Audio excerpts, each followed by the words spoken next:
Hello दोस्तों, आज हम बात करेंगे बीए फोर्थ सेमेस्टर हिंदी के पेपर के बारे में। 2024 में बहुविकल्पीय प्रश्न यानी कि एमसीक्यू पेपर का प्रश्न कैसा बना है। चलिए हम लोग देखते हैं किस तरह का पेपर में प्रश्न पूछा जा सकता है। चलिए स्टार्ट करते हैं आज का पहला क्वेश्चन। तजुर्मा शब्द किस भाषा का है? इसका सही आंसर हो जाएगा उर्दू। ऑप्शन ए इसका सही हो जाएगा। अगला प्रश्न, दूसरा क्वेश्चन है मशीनी अनुवाद की प्रत्यक्ष विधि का विकास किस वर्ष हुआ था?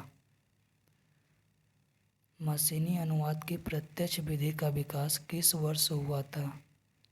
तो इसका हो जाएगा 1964 ईस्वी में। ऑप्शन डी इसका सही हो जाएगा। अगला प्रश्न, तीसरा क्वेश्चन है अंग्रेजी कन्नड़ मशीनी अनुवाद का विकास किस विश्वविद्यालय में हुआ? अंग्रेजी कन्नड़ मशीनी अनुवाद का विकास किस विश्वविद्यालय में हुआ? तो इसका हो जाएगा हैदराबाद विश्वविद्यालय में। ऑप्शन सी इसका सही हो जाएगा। अगला प्रश्न, तर्जम किस भाषा का शब्द है? तर्जम किस भाषा का शब्द है? इसका सही ऑप्शन हो जाएगा डी, गुजराती भाषा का। अगला प्रश्न,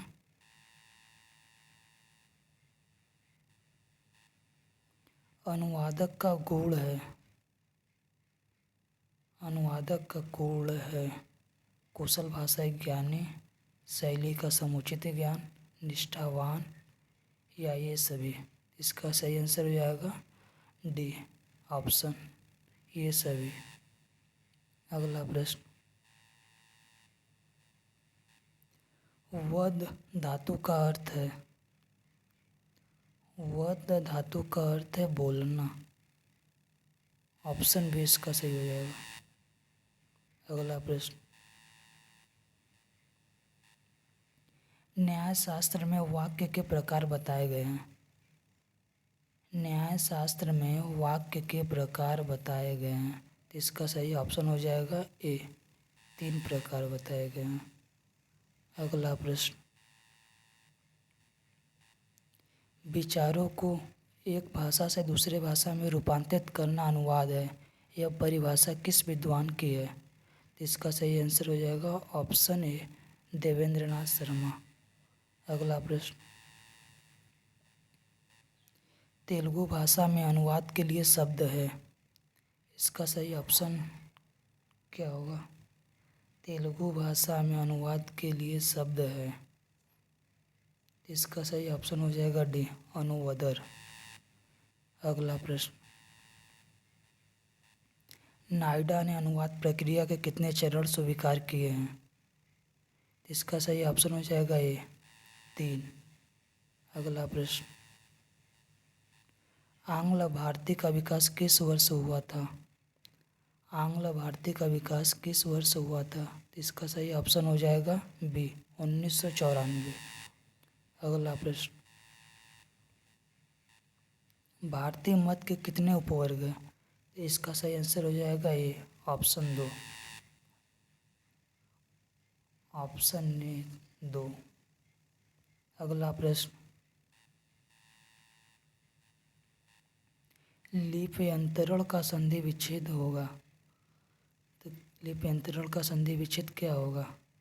इसका सही ऑप्शन हो जाएगा सी, लिपि धन अंतरण। अगला प्रश्न, लिपि अंतरण के कितने प्रकार हैं? लिपि अंतरण के कितने प्रकार हैं? तो इसका सही आंसर हो जाएगा सी, 4 प्रकार। अगला प्रश्न, अनुवाद के लिए किस शब्दकोश की आवश्यकता होती है? अनुवाद के लिए किस शब्दकोश की आवश्यकता होती है? तो इसका सही आंसर हो जाएगा बी, द्विभाषिक शब्दकोश की आवश्यकता होती है। अगला प्रश्न, कंप्यूटर अनुवाद को कितने प्रतिशत यथातथ्य होना चाहिए? इसका सही आंसर हो जाएगा 95%। ऑप्शन सी करेक्ट हो जाएगा। अगला प्रश्न, मशीनी अनुवाद की शुरुआत कब हुई थी? मशीनी अनुवाद की शुरुआत कब हुई थी? इसका सही आंसर हो जाएगा बी, 1945 में। अगला प्रश्न, मशीनी अनुवाद का इतिहास लगभग कितना पुराना है? इसका सही आंसर हो जाएगा ए, 50 वर्ष पुराना है। अगला प्रश्न, अनुवाद कैसा होता है? इसका सही आंसर हो जाएगा ऑप्शन ए, शाब्दिक होता है अनुवाद। अगला प्रश्न,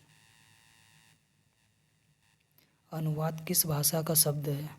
इसका सही आंसर हो जाएगा ए, संस्कृत भाषा का शब्द है। अगला प्रश्न,